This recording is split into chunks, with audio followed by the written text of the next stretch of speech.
नमस्ते, मेरा नाम आशित प्रकाश है और आपने देखना शुरू कर दिया है टॉप सीक्रेट। आज के वीडियो में बात बिहार की करेंगे।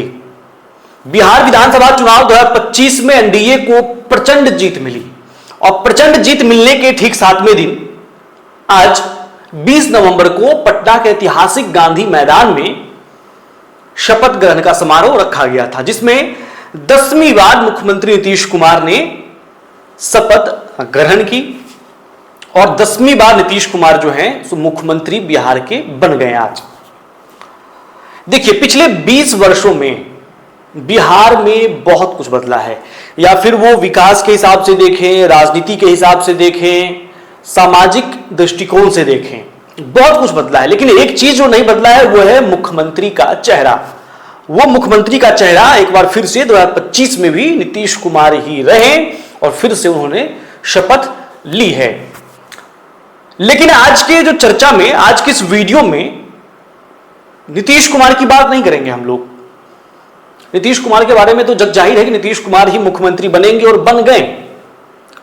आज बात करेंगे डिप्टी सीएम के पद की, क्योंकि डिप्टी सीएम को लेकर कई अटकलें थी, लगाई जा रही थी। एक बार नित्यानंद राय का नाम भी आया, रामकृपाल यादव का भी नाम आया, रजनीश कुमार तेघरा से जो विधायक हैं उनका भी नाम आया, मंगल पांडे का भी नाम आया। सूत्रों के हवाले से यह खबर चली कि आरएसएस की पहली पसंद जो है मंगल पांडे हैं, उनका भी नाम चला। लेकिन रिपीट किए गए सम्राट चौधरी और विजय सिन्हा। और इस डिप्टी सीएम में भी हम चर्चा सम्राट चौधरी पर करेंगे। सम्राट चौधरी पर चर्चा क्यों करेंगे? सिर्फ इसलिए चर्चा करेंगे क्योंकि इस पूरे विधानसभा चुनाव के दौरान जो है सम्राट चौधरी सुर्खियों में रहे, मीडिया में रहे, मीडिया के हेडलाइंस में रहे, तमाम इंटरव्यूज के दरमियान सम्राट चौधरी ही छाए दिखे।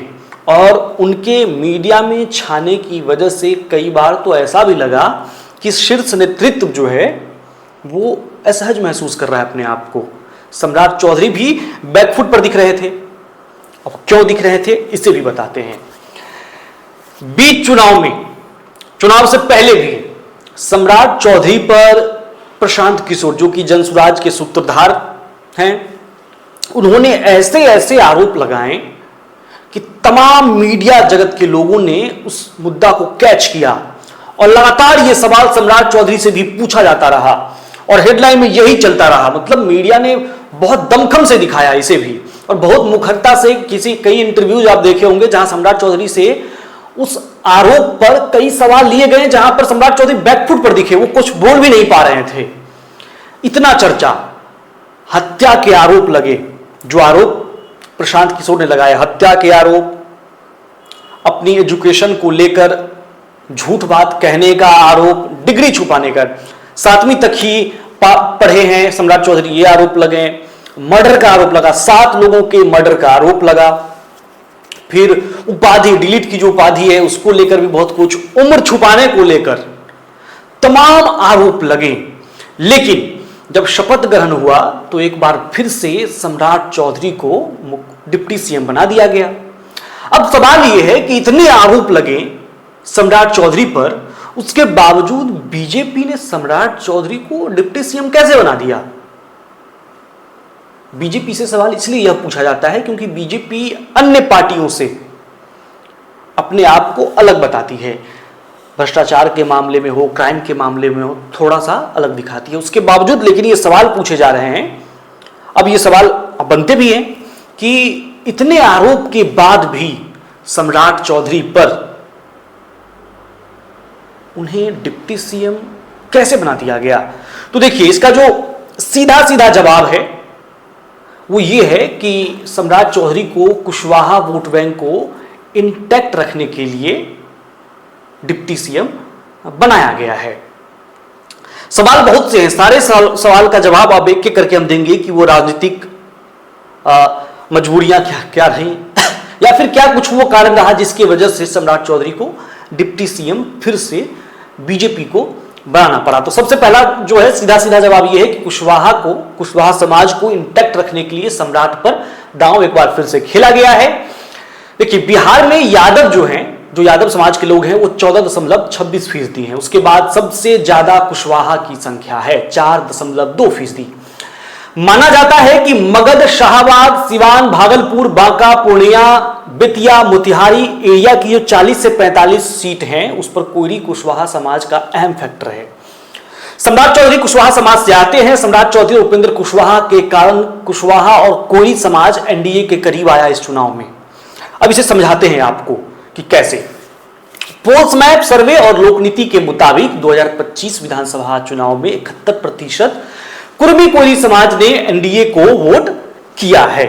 2020 में जिस मगध की 47 सीटों में से सिर्फ 18 सीटें एनडीए जीता था, 2025 में उसका आंकड़ा जो है 40 सीट तक पहुंच गया, मतलब 2020 से 22 ज्यादा।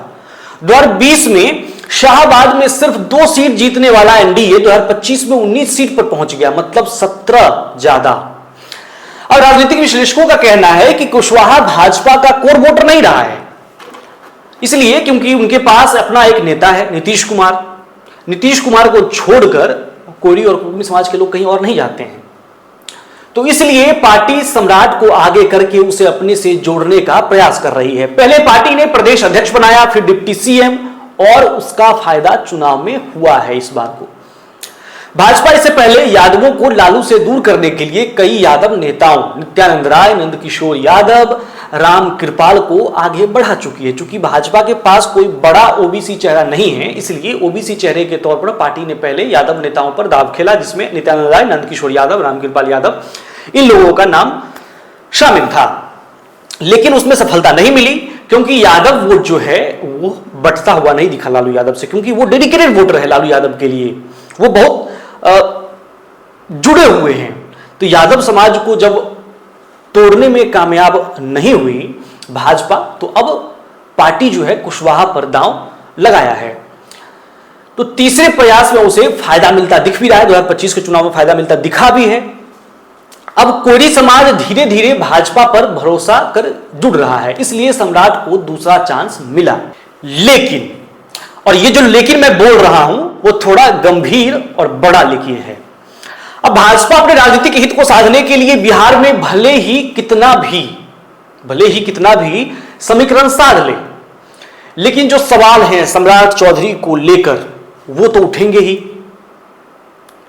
जो आरोप लगे थे सम्राट चौधरी पर, उसके बावजूद डिप्टी सीएम बनाना, तो ये सवाल उठेंगे ही। सवाल उठे भी क्यों ना, भाजपा जैसी पार्टी जो अपने आप को अन्य पार्टियों से अलग बताती है, और वो फिर इतने आरोपों के बावजूद, और जिस पर खुद बैकफुट पर दिख रहे हैं सम्राट चौधरी, इसके बावजूद अगर उसे डिप्टी सीएम बनाती है तो सवाल तो बनेंगे। और इसलिए भी बनेंगे क्योंकि भाजपा जो है, मैं फिर से रिपीट कर रहा हूं, चाल, चरित्र और चेहरे की बात करती है। देखिए, सम्राट चौधरी को एक बार फिर से डिप्टी सीएम बनाना यह बताता है कि बीजेपी ने चौधरी पर लगे आरोपों को गंभीरता से नहीं लिया। इसमें जनसुराज पार्टी के संस्थापक प्रशांत किशोर ने बिहार चुनाव के दौरान आरोप लगाया था सम्राट चौधरी पर कि ये 7 लोगों की हत्या से जुड़े एक आपराधिक मामले में खुद को नाबालिग बताकर अदालत से राहत प्राप्त की थी सम्राट चौधरी ने, जबकि उस समय उनकी उम्र करीब 26 वर्ष थी। इन आरोपों को निराधार बताते हुए सम्राट चौधरी ने कहा कि उन्हें कोर्ट ने निर्दोष पाया था। प्रशांत किशोर ने सम्राट चौधरी पर दूसरा आरोप भी लगाया था कि उन्होंने केवल 7वीं तक की पढ़ाई की है। प्रशांत किशोर ने सम्राट चौधरी के डॉक्टरेट डिग्री पर भी सवाल उठाया था। इसकी सफाई में सम्राट चौधरी ने कहा कि उन्हें एक अमेरिकी यूनिवर्सिटी से मानद डीलिट मिली हुई है। 7वीं से आगे की शिक्षा पर चौधरी ने कहा कि उन्होंने मदुरई की कामराज यूनिवर्सिटी से पीएफसी की डिग्री ली है। और जब यह आरोप प्रशांत किशोर सम्राट चौधरी पर लगा रहे थे, तब जदयू की तरफ से बयान आया कि सम्राट चौधरी को इन आरोपों पर स्थिति स्पष्ट करनी चाहिए। प्रशांत किशोर ने सम्राट चौधरी के अलावा मंगल पांडे, दिलीप जायसवाल और अशोक चौधरी पर भी भ्रष्टाचार के आरोप लगाए थे। खैर, नेताओं की डिग्री को लेकर ज्यादातर विवाद जो है ठंडे बस्ते में चले ही जाते हैं। उम्र विवाद से सम्राट चौधरी का पुराना नाता है। सम्राट चौधरी पहले राकेश चौधरी के नाम से जाने जाते थे, और ये हर किसी को पता है। ये बहुत पुराना मामला भी है। वो मामला आपको बताते हैं कि क्या कुछ हुआ था उस वक्त। उनके पिता शकुनी चौधरी लालू यादव के साथ राजद के संस्थापक सदस्यों में से एक थे। 1999 में राबड़ी देवी की मंत्रिमंडल में सम्राट चौधरी, तब के राकेश चौधरी को मंत्री बनाया गया, उन पर आरोप लगा कि उनकी उम्र मंत्री बनने के लिए न्यूनतम आयु से कम है। सुशील मोदी के नेतृत्व में भाजपा इत्यादि दलों ने बिहार के मुख्य चुनाव अधिकारी और राज्यपाल से इसकी शिकायत की थी। मुख्य चुनाव अधिकारी की रिपोर्ट में भी उनकी उम्र कम पाई गई। नाटकीय घटनाक्रम के बाद चौधरी का इस्तीफा हो गया था। उस वक्त सुशील मोदी के नेतृत्व में भाजपा इत्यादि दलों ने बिहार के मुख्य चुनाव अधिकारी और राज्यपाल से इसकी शिकायत की। मुख्य चुनाव अधिकारी की रिपोर्ट में भी उनकी उम्र कम पाई गई, जिसके बाद नाटकीय घटनाक्रम के बाद जो है सम्राट चौधरी को इस्तीफा देना पड़ा था। अब वापस से आते हैं 2025 पर। देखिए, प्रशांत किशोर ने जिन भाजपा नेताओं पर आरोप लगाया था उनमें से तो एक डिप्टी सीएम बन गए हैं। अब देखना है कि सम्राट चौधरी के अलावा जिन मंत्रियों पर आरोप प्रशांत किशोर ने लगाए थे उन्हें एनडीए सरकार में मंत्री पद मिलता है या नहीं मिलता है। प्रशांत किशोर ने चुनाव के दौरान कहा था कि इन नेताओं के खिलाफ अदालत जाएंगे। अब देखना होगा कि वो अपने इस दावे पर कितने खरे उतरते हैं। सम्राट चौधरी इस चुनाव में अपने माता और पिता की विधानसभा सीट तारापुर से चुनाव लड़े थे और जीत भी गए। भाजपा ने बिहार में प्रचंड जीत के बाद जिस तरह उन्हें विधायक दल का नेता चुना है, उसे देखकर लगता है कि शायद भाजपा के 89 विधायकों में सम्राट चौधरी की टक्कर का कोई कुशवाहा या ओबीसी नेता नहीं है, या पार्टी ने मान लिया है कि नेताओं पर आरोप लगते रहते हैं, किस किस पर परहेज किया जाए, या फिर जिसके घर में चुनावी जीत की वॉशिंग मशीन हो उसके लिए ये दाग अच्छे हैं। तो आज के इस पूरे वीडियो में जो कुछ भी मैं आपको बताया, ये कैसा लगा?